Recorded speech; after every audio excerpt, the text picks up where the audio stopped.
வணக்கம் நண்பர்களே, மோட்டார் சொந்தம் அனைவருக்கும் என்னுடைய முதல் வணக்கம். நான் உங்கள் தங்கம் பாடி பில்டிங். இப்போ பார்க்க போகிறதுனா ஒரு 5 மோஸ்ட்டுவான பிரமாதமான ஒரு வண்டியை பற்றி தான் பேச போகிறேன்.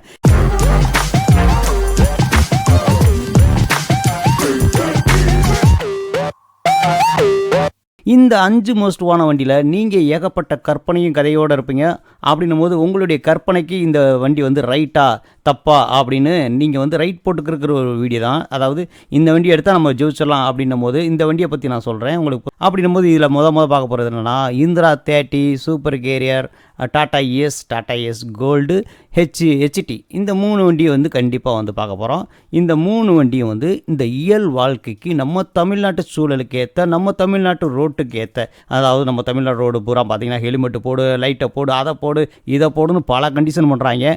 முதல்ல ரோட்டை போடுங்கடா, ரோடே இல்லை, எந்த சந்துக்குள்ளேருந்து எவன் பாய்வானே தெரிய மாட்டேங்குது, அப்படி ஒரு ரோடை வச்சுருக்கீங்க. சரி, இது ஒரு பக்கம் இருக்கட்டும். இப்போ பார்க்க போகிற இந்த 5 வண்டியை பற்றி உங்களுக்கு வந்து தெளிவான எக்ஸ்பிளைன் பண்ணுறேன். அதில் பார்த்தீங்கன்னா உங்களை இந்த புள்ளி விவரமாக ஆர்பிஎம், சிபிஎம், ஒரு செகண்டுக்கு அந்த இன்ஜின் எவ்வளோ சுற்றுது, அது எத்தனை குதிரையோட வேகம் அப்படின்னு ஏற்கனவே ஒரு வீடியோ போட்டிருக்கேன், போய் பாருங்கள். அப்படியெல்லாம் சொல்லி உங்களை வந்து தயவு செய்து குழப்பலாம். ஏன்னா நம்ம இலகு ரக வாகனங்கள்லேயே ஒரு அருமையான வாகனம், ஒரு சாம்பியனான ஒரு வண்டி வாங்கணும் அப்படின்னு ஆசைப்பட்றோம். இது வந்து நம்ம இயல் வாழ்க்கைக்கு நம்ம இது வந்து எவ்வளோ செட் ஆகும். நம்மளுடைய கடன் வாங்கி தான் ஆல்ரெடி இந்த இதவே மூவ் பண்ணுவோம். அப்படி இருந்து இதை வந்து ஜெயிக்கிறதுக்கான ஒரு ஆப்ஷன் எந்த வண்டியில் இருக்குது, இதில் எந்த வண்டி எடுத்தால் உண்மையிலே நம்ம சக்ஸஸ்ஃபுல்லாக ஆகும் அப்படின்னு நீங்களும் நிறையா கற்பனைகள் வச்சுருப்பீங்க. இருந்தாலும் இதை அப்படியே ஃபாலோ பண்ணிக்கிட்டே வாங்க. இந்த கற்பனைக்கு இந்த உங்களுடைய இதுக்கு பூரா ஏற்றுறது அப்படின்னு பார்த்துக்கலாம். ஏகப்பட்ட பேர் வந்து அந்த புள்ளி விவரங்கள்லாம் வந்து சொல்கிறாங்க. அதெல்லாம் உண்மையிலே பிரமாதம், அவங்கள நான் பாராட்டுறேன். அப்படி புள்ளி விவரம்லாம் சொன்னால் எத்தனை பேருக்கு புரியும்னு தெரியல. அதனால் நம்மளுக்கு எளிமையாக சொல்லி நம்மளுக்கு தெரிஞ்சதை பேசிக்கிடுவோம் அப்படின்றதுக்கு தான் வந்திருக்கு. இப்போ புள்ளி விவரமாக ஆர்பிஎம், சிபிஎம், ஹெச்பி, அதோடைய வலுத்திறன், அதோடைய தூக்குத்திறன், அதோடைய பறக்கும் திறன் அப்படின்னு பார்த்தீங்க அப்படின்னா, இந்த இலகு ரக வாகனங்கள்லேயே ஒரு அருமையான வண்டி வந்து மாருதி சுசுகி கேரியரை தான் நான் சொல்வேன். ஏன்னா இது பார்த்திங்கன்னா 4 பிஸ்டனோடைய சும்மா மாஸ் காட்டுது. பெட்ரோல்லையும் ஓடுறேன், கேஸ்லேயும் ஓடுறேன்றதுக்கான ஆப்ஷன்லாம் இருக்குது. அதாவது பெட்ரோல்லையும் ஓடும், சிஎன்ஜி கேஸ்லேயும் ஓடும். ஏன்னா சிஎன்ஜி வண்டி வந்துருச்சு. இதோடைய விலை பார்த்திங்கன்னா 7,80,000 அப்படின்னு வரும். அதில் வந்து உங்களுக்கு வந்து கம்பெனி சில கம்மி இது தரும். இந்த விலைக்கு வந்து இந்த வண்டி மாசான வண்டி, ஆனால் செம்ம மாசு. அப்படி இருந்தும் வந்து பார்த்திங்கன்னா அதில் இன்னொரு விஷயம் பாருங்கள். இந்த மாருதி சுசுகி கேரியரை பொறுத்தளவுக்கு பார்த்தீங்கன்னா, இது வந்து இந்த பாய்ங்கெல்லாம் வந்து இந்த டீனேஜ் பாய்ங்க அப்படியே மாஸ்க் காட்டணும்னு நினைப்பாங்க பாருங்க, அப்படியே பறக்கணும், பந்தா காட்டணும், அப்படியே எப்படின்னு இவங்க எப்படின்னா ஒரு சினிமா ஹீரோ மாதிரி தான் அந்த வண்டி.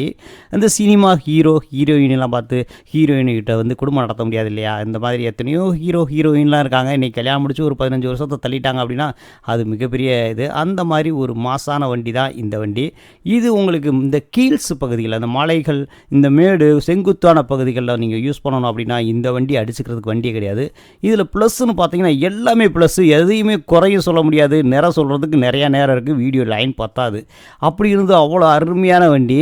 இந்த வண்டி வந்து இந்த மலைகளில், இந்த சரியான செங்குத்தான பகுதிகளில், இந்த மாதிரி இந்த நம்ம கேரளா சைடு இந்த மாதிரி ஐட்டம்லாம் வந்து இந்த வண்டி எடுக்கலாம். இதில் மைனஸ் அப்படின்னு பார்த்தீங்கன்னா இந்த சஸ்பென்சர் மாடல், இந்த ஸ்ப்ரிங் பட்டன் வாங்கலை, ஃப்ரண்ட் வீலுக்கு கீழே வந்து பார்த்திங்கன்னா ஸ்ப்ரிங் பிளேட் வந்து எல்லோரும் எதிர்பார்ப்போம்.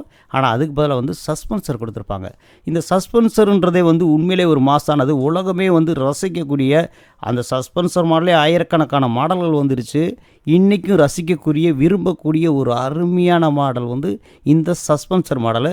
ஆனால் அது நம்ம மென்டாலிட்டிக்கு என்னும் போதில் அந்த சஸ்பென்சரை நம்ம தமிழ்நாட்டில் வந்து யாருக்கும் பிடிக்கிறதில்ல. அதனால் அதை பற்றி சிந்திச்சுக்குங்க. அந்த வண்டி உண்மையிலே வந்து நீங்கள் வந்து இந்த நத்தம், இந்த மாதிரியான மலைகள் உள்ள ஏரியாக்களில் வந்து ஓட்டுறேன்.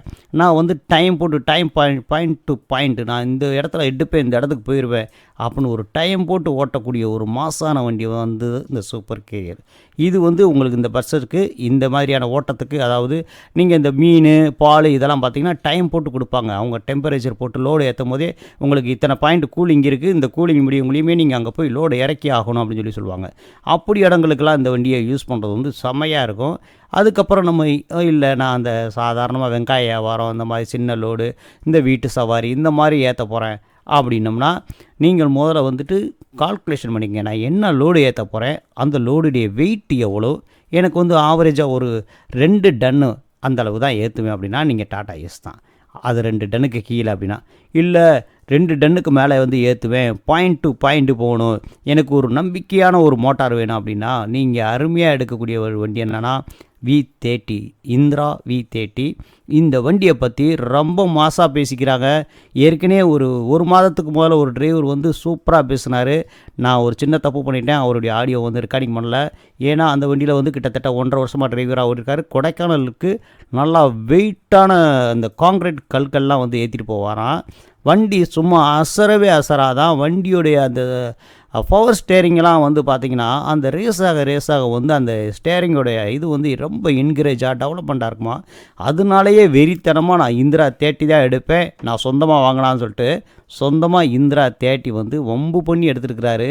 அந்த மாதிரி இந்திரா 30 வந்து சூப்பர் மாஸ் காட்டிக்கிட்டு இருக்குது. உண்மையிலே வந்து இது வந்து அந்த தோஸ்து எல்எஸை நோக்கி ஏவுகணை தான். இது உண்மையிலே ஒரு அருமையான நம்ம ரஷ்யன் ஏவுகணைக்கு இணையாக தான் இருக்குது. உண்மையிலே வந்து சூப்பர் வண்டி. அவங்க பேசுகிறதெல்லாம் கேட்கும் போது எனக்கே ரொம்ப உற்சாகமாக இருந்துச்சு. ஆனால் அதில் நான் பண்ண தப்பு என்னென்னா அவங்களுடைய ரெக்கார்டிங்கை வந்து உங்களுக்கு போடுறேன். அடுத்த முறை அவங்க பேசுனாங்கன்னா கண்டிப்பான முறையில் அவங்களுடைய ஆடியோ ரெக்கார்டிங் பண்ணி நம்மளுடைய யூடியூப் சேனலில் போடுறேன். இது எப்படின்னா உங்களுக்கு வந்து கொஞ்சம் ஹெல்ப்ஃபுல்லாக இருக்கும். இந்திரா 30 பார்த்திங்கன்னா 9,17,000 அப்படின்னு வருது. கிட்டத்தட்ட கம்பல்சரி ஆஃபரே வந்து பார்த்திங்கன்னா மதுரையில் வந்து 30,000 வரை கொடுக்குறாங்க. நம்ம உட்காந்து பேசுகிற மாதிரி இன்னும் கொஞ்சம் குறைச்சி பேசலாம். அப்படியே பார்த்தீங்க அப்படின்னா அதுக்கப்புறம் ஹெச்டி வந்து பெருசாக விஷயம் இல்லை. இது வந்து சூப்பர் ஏசி அப்படின்ற ஒரு வண்டியோடைய அப்படியே அப்டேட் மாடல். அப்போ அந்த சூப்பர் ஏசியை பற்றி எங்களுக்கு தெரியாதே அப்படின்னாதீங்க. அதுலேயும் டாடா கம்பெனி செஞ்ச ஒரு விஷயம் என்னென்னா சஸ்பென்சர் மாடல் ஃப்ரண்டில் போட்டாங்க. நம்ம ஆளுகளுக்கு தான் சஸ்பென்சர் பிடிக்காதே, அதனால அந்த வண்டியை வந்து விட்டுட்டாங்க. ஆனால் இன்றைக்கும் மார்க்கெட்டில் நடப்பில் இருக்குது சூப்பர் ஏசி. டாடா ஏசிலேயே சூப்பர் ஏசி அப்படின்னு சொல்லி போட்டாங்க. உண்மையிலே வந்து இதோடைய ஒரிஜினல் கெப்பாசிட்டி பார்த்திங்கன்னா 900 கிலோ கொடுப்பாங்க. ஆனால் நீங்கள் வந்து 2.5 டன் வந்து ஈஸியாக ஏற்றி அருமையாக ஓட்டிக்கலாம், சரிங்களா. ஆனால் இதில் என்ன பிரச்சனை அப்படின்னா அந்த பாடி கட்டும் போது அந்த தொட்டியோட விலை வந்து அதிகமாக இருக்கும். காரணம் என்னென்னா இந்த வண்டியோட தொட்டி வந்து ரீவேல்யூ வந்து கம்மியாக இருக்கும். நீங்கள் வந்து தொட்டிக்கு மேலேயே கட்டிக்கலாம், அந்த மாதிரியான சட்ட சிக்கல் வந்துச்சுன்னா, சரிங்களா.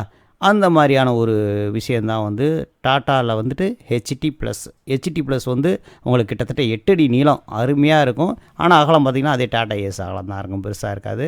வண்டி பார்த்திங்கன்னா இதில் வந்து ஒரு 12 இன்ச்சு வீலு, இதில் வந்து பார்த்திங்கன்னா 13 இன்ச்சு டயர், கொஞ்சம் பெரிய டயரு, கொஞ்சம் மேடு பள்ளம்லாம் பெருசாக தெரியாது. அந்த மாதிரி ஒரு அருமையான வண்டி தான் இந்த டாட்டா இந்திராவுக்கும் இந்த டாட்டா ஏஸுக்கும் இடையில இருக்கக்கூடிய ஒரு வண்டி. நம்பி எடுக்கலாம். வண்டி வந்து பார்த்திங்கன்னா உண்மையிலே மாசான வண்டி தான். டாட்டா ஹெச்டி ப்ளஸ் வந்து பார்த்திங்கன்னா உங்களுக்கு வந்து 7,30,000 அப்படின்னு வருது. அந்த ரேட்டுக்கு எடுத்து உங்களுக்கு வந்து அந்த இதுக்கு வந்து சரியாக வரும்னா நீங்கள் வந்து கண்டிப்பாக Tata Ace gold plus diesel இன்றைக்கும் முடி சுடாத மனனா நான் தாண்டா சாம்பியன் அப்படின்னு ஒரு கெத்து காட்டுற வண்டி தான் இந்த Tata Ace gold plus diesel. இதை அடிச்சுக்கிறதுக்கு வண்டியே கிடையாதுன்னு இதுவே நிரூபிச்சிருச்சு. இதை பற்றி சொல்கிறதுக்கு பெருசாக ஒன்றுமே இல்லை. இதில் எனக்கு ரொம்ப என்னை வந்து ஒரு உற்சாகப்படுத்தின விஷயம் என்னென்னு பார்த்தீங்கன்னா இதோடைய பேட்ரி தான். கிட்டத்தட்ட வந்து 50 amps battery, 50 amps dynamo, 50 amps self motor. உங்களுக்கு வந்து செல்ஃப் பிரச்சனையே வந்து வராது. இதோடைய அந்த யூசிஎம் போர்டு, அந்த சென்சார் போர்டே பார்த்தீங்கன்னா கெப்பாசிட்டியாக கொடுத்துருக்குறாங்க. அதுலேயும் லேட்டஸ்ட் அப்டேட்லாம் வந்து வந்திருக்குது. உண்மையிலே வந்து இந்த வண்டி வந்து ஒரு மாஸ் காட்டுது.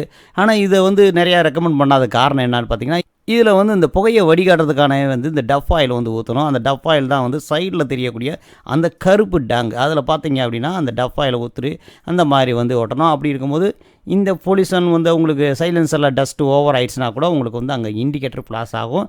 அதை பார்த்து நீங்கள் என்ன செய்யணும், வண்டியை வந்து ஸ்டார்ட் பண்ணி விட்டு, அதாவது கீரெலாம் போடக்கூடாது, வண்டி இன்ஜின் மெதுவாக ஓடிக்கிட்டு இருக்கும்போது அந்த பட்டன் அமைக்கி விட்டிங்கன்னா அந்த டஸ்ட்டை வந்து க்ளீன் பண்ணிடும். அதே மாதிரி இதில் வந்து டஃப் ஆயிலுடைய லெவல் குறைஞ்சாலும் உங்களுக்கு வந்து இங்கே வந்துட்டு ப்ளாஸ் ஆகிடும். இந்த மாதிரி செக் பண்ணுங்கன்னு.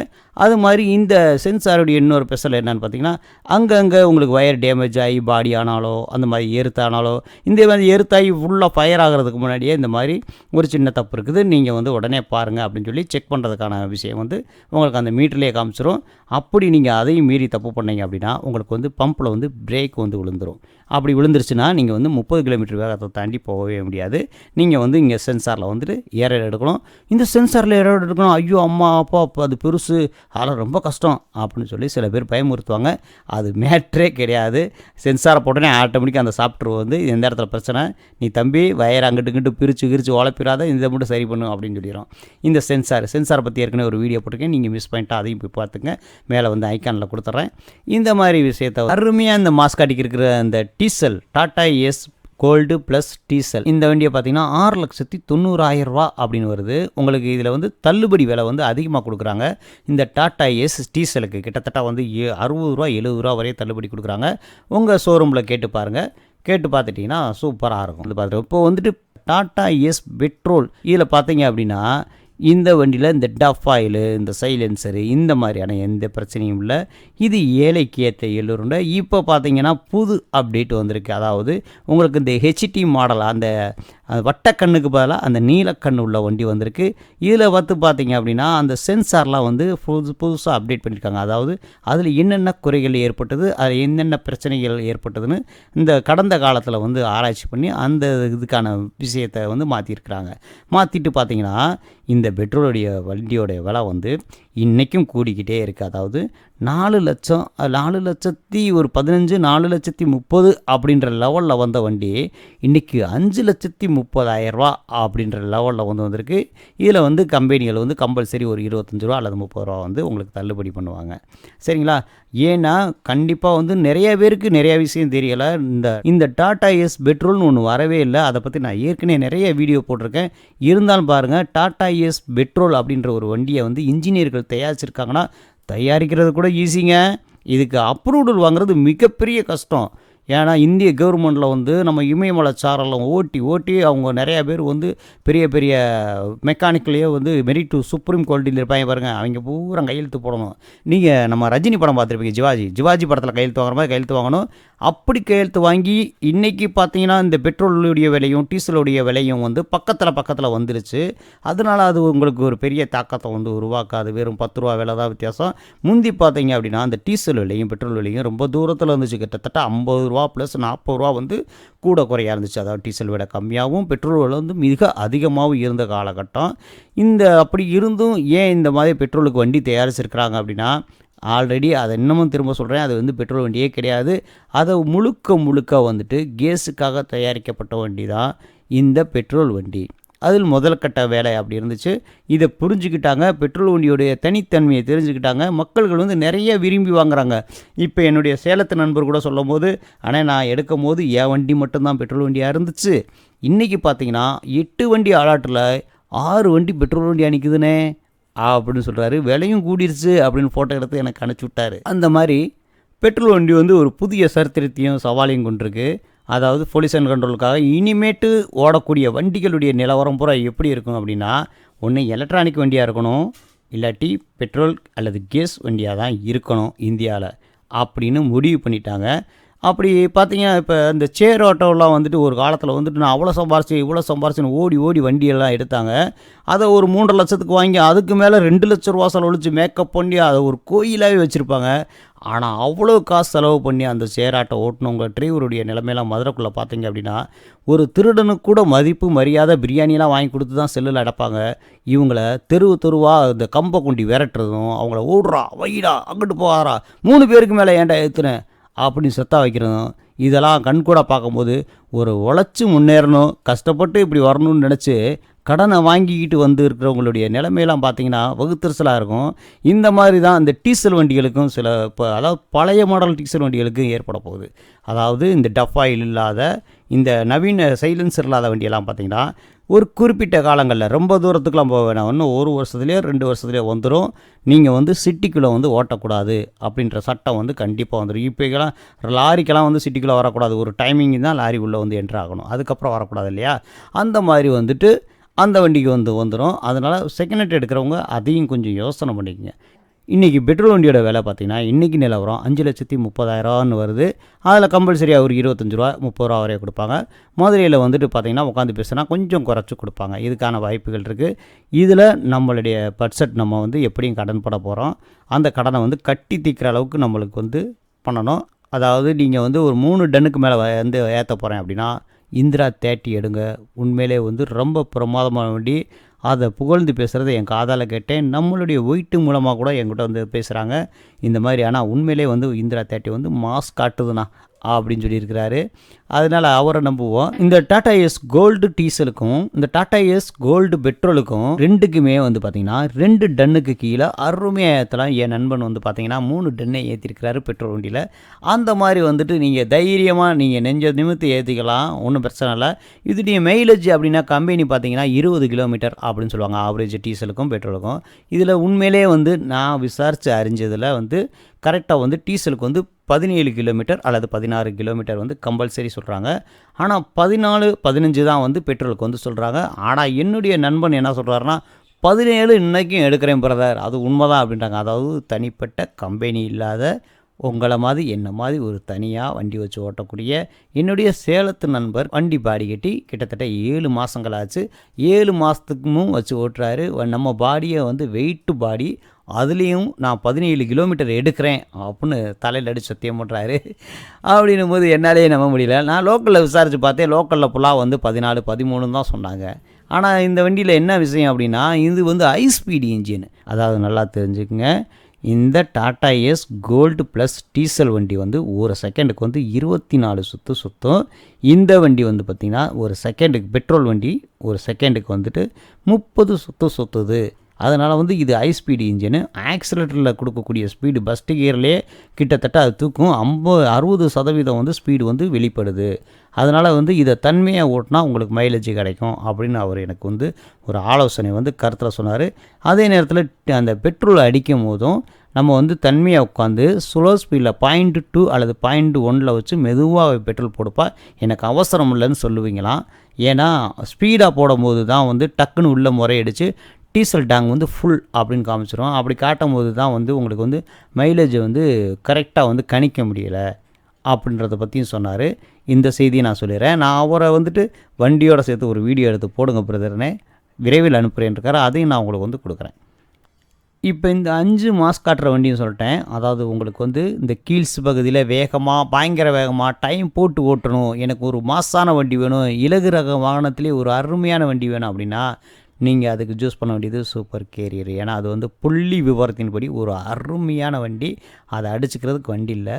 ஆனால் யதார்த்தமாக தமிழ்நாட்டில் ஒரு மட்டமான ரோட்டில் நம்மளுடைய யதார்த்த லைஃபுக்கு அருமையான வண்டி அப்படின்னு கேட்டிங்கன்னா உங்களுக்கு வந்து 2 டன்னுக்கு கீழே அப்படின்னா கோல்டு ப்ளஸ் பெட்ரோல் அல்லது டீசல். இல்லை நான் 2 டன்னுக்கு மேலே 3 டன்னு 3.5 டன்னு அசால்ட்டாக 2 டன்னுக்கு மேலே தான் எப்போ வேணாலும் லோடு ஏற்றுவேன் அப்படின்னா நீங்கள் வந்து V30 வந்து கம்பேர் பண்ணுங்கள். V30 உண்மையிலே வந்து அருமையான வண்டி. மைலேஜும் பார்த்தீங்க அப்படின்னா கிட்டத்தட்ட 1 லிட்டருக்கு 14 கிலோமீட்டர் வந்து கொடுக்குறதாக சொல்கிறாங்க. அப்படின்னும் போது உங்களுக்கு சும்மா மாஸ் காட்ட தான் செய்யும். இதுக்கு இடையில எனக்கு வண்டி வேணும், அந்த V30 பெரிய வண்டியாக இருக்குது, இது நம்ம சின்ன வண்டியாக இருக்குன்னா HT எடுங்க. HT ப்ளஸ் அருமையான வண்டி. அதாவது சூப்பர் ஏசி அப்படின்ற ஒரு வண்டியை அப்படியே அப்டேட் பண்ண மாடலு. கிட்டத்தட்ட கம்பெனியை வந்து 900 கிலோ வந்து கொடுக்குறாங்க. நம்ம வந்து 2 டன்னு 2.25 டன்னு அசால்ட்டாக வந்து வண்டியை வந்து ஏற்றிக்கலாம். இதில் பார்த்தீங்கன்னா வண்டியும் வந்து உங்களுக்கு டாடா ஏஸ் மாதிரியாக இருக்கும். ஆக முகம் மட்டும் அந்த HT மாடலில் வரும். இப்போ வரக்கூடிய புது பெட்ரோல் வண்டியெல்லாம் வந்து உங்களுக்கு HT மாடல் தான் வருது. அந்த முட்டைக்கண்ணு கிடையாது, அந்த இழுத்தக்கண்ணு, அந்த HT பார்த்துருக்கீங்களா, அந்த மாதிரி வரும். அப்படின்னும் போது இந்த வண்டி வந்துட்டு செம்மையாக இருக்குன்றாங்க. நிறைய குறைபாடுகளை கண்டுபிடிச்சி நாங்கள் வந்து அகற்றியிருக்கோம். இந்த பெட்ரோல் வண்டி உண்மையிலே மாசாக இருக்குது அப்படின்னு சொல்லி கம்பெனி சொல்கிறாங்க. அப்படின்னும் போது இதில் எந்த வண்டி சரி, இதில் எந்த பட்ஜெட்டுக்கு நம்ம கூட ஏற்ற மாதிரி இருக்கும் அப்படின்னு நீங்கள் பிளான் பண்ணிங்க. ஆனால் அதுக்கு முன்னாடி ஒன்றை கருத்தில் வச்சுக்கோங்க, நம்ம வண்டி நம்ம சிட்டிக்குள்ளே இருந்தாலும் நம்ம போகிறது வந்து ஒரு அவுட்ரு ஏரியாவில் தான் சரக்கு கொண்டு போவோம். அப்போ ஒரு பிரேக் டவுனோ ஒரு சின்ன சின்ன போல்டு நட்டோ கலண்டுருச்சுன்னா உடனே அந்த வண்டியை வேலை பார்க்கக்கூடிய ஒரு மெக்கானிக்கர் கண்டிப்பாக நம்மளுக்கு வந்து வேணும். அப்படி அந்த வண்டியை ஈஸியாக அட்டன் பண்ணக்கூடிய மெக்கானிக்கர் வேணும். அப்படி அந்த ஃபேர் பாஸு வந்து ஈஸியாக கிடைக்கணும், அதுவும் பல செகண்ட் கூட கிடைக்கணும். ஏன்னா அந்த வண்டியை நம்ம பிரேக் டவுனில் நிப்பாட்டிக்கிட்டு சில பொருட்கள் வந்து காத்திருக்கும், சில வெஜிடபிள் இந்த காய்கறி பொருளெல்லாம் காத்திருக்காது. அப்போ நம்ம ஒருத்தனை கூப்பிட்டோம்னா நம்ம போயிருக்கிறது 900 வாடகைக்கு தான் போயிருப்போம், அவன் வீம்புக்கு 2000 கேட்பான். அதுலேயும் வந்து அவன் இது பண்ணுவான். அந்த மாதிரி தொழிலுக்குள்ளே 1000 பிரச்சனைகள் ஓடிக்கிட்டு இருக்கும். அப்படின்னும் போது தொழில் அப்படின்னும் போது அந்த டாடா ஏஸ் தொழிலில் வந்து ஏகப்பட்ட விஷயங்கள் இருக்குது. அதாவது ஒருத்தர் வந்து கம்மியான ரேட்டுக்கு போவார், ஒருத்தர் கூட போவார். அப்படி பார்த்தா அங்கிட்டு தனியாக ஒரு கமிஷன் வச்சுருப்பார். அந்த கம்மியான ரேட்டுக்கு போகிறவர் கூட போகிறவர் பார்த்தீங்கன்னா அவருக்கு கட்டாமல் போயிருக்கும். இந்த மாதிரி குறுக்கு புத்தி உள்ள மனிதர்களும் இந்த தொழிலில் நிறையா இருக்கிறாங்க. 5 மாசான வண்டியை பற்றி உங்கள்கிட்ட பேசிட்டேன். இந்த 5 மாசான வண்டியிலையும் நான் பெருசாக நீ பெருசாக, இதில் எந்த வண்டி கெப்பாசிட்டியான வண்டின்னு பார்த்தீங்கன்னா எல்லா வண்டியுமே ஒரே மாதிரி தான் இருக்கும். இதில் எல்லாத்துக்கூடயும் நான் போட்டி போடக்கூடிய திறம் உள்ளவன், நான் பயங்கரமான ஆள் அப்படின்னு நிமிர்ந்து நிற்கிறது நம்ம டாடா ஏஸ் கோல்டு பெட்ரோல் தான். ஏன்னா இது வந்து ஏழைக்கே எல்லூருன்ற மட்டும் கிடையாது, அது ஒரு மாஸ் காட்டிக்கிட்டு தான் இருக்குது. அந்த வண்டியை வந்து குறைச்சி இன்றைக்கி எடுக்கலை. இன்றைக்கி பார்த்தீங்கன்னா மதுரை ஏபிடியில் வந்து 10 வண்டி வந்து டெலிவரி ஆகுதுன்னா 10ல் கிட்டத்தட்ட 6 வண்டி வந்துட்டு பெட்ரோல் டெலிவரி ஆகுது. அதையும் மனசில் வச்சுக்கோங்க. இதில் எந்த வண்டி பெஸ்ட் அப்படின்னு நீங்களே முடிவு. நல்ல தைரியமாக நம்பிக்கையோட நம்ம சேனலுக்குள்ளே வாங்க. இதில் எந்த இடத்துலலாம் தோக்குறதுக்கான வாய்ப்புகள் இருக்குதுன்னு கண்டிப்பாக சொல்கிறேன். அந்த இடத்த மட்டும் நீங்கள் முற்றுகையிட்டு நீங்கள் ஜெயிச்சிடலாம். வின் பண்ணுறோம், வெற்றி போடுறோம். நீங்களும் நானும் குடும்பத்தோடு சேர்ந்து பறக்கிறோம். நம்மளுடைய லைஃப்பை வந்து வெற்றி தான். ஏன்னா தோல்வின்றது இனி இல்லை நம்மளுக்கு. இப்படிக்கு உங்கள் தங்கம் பாடி பில்டிங். வணக்கம்.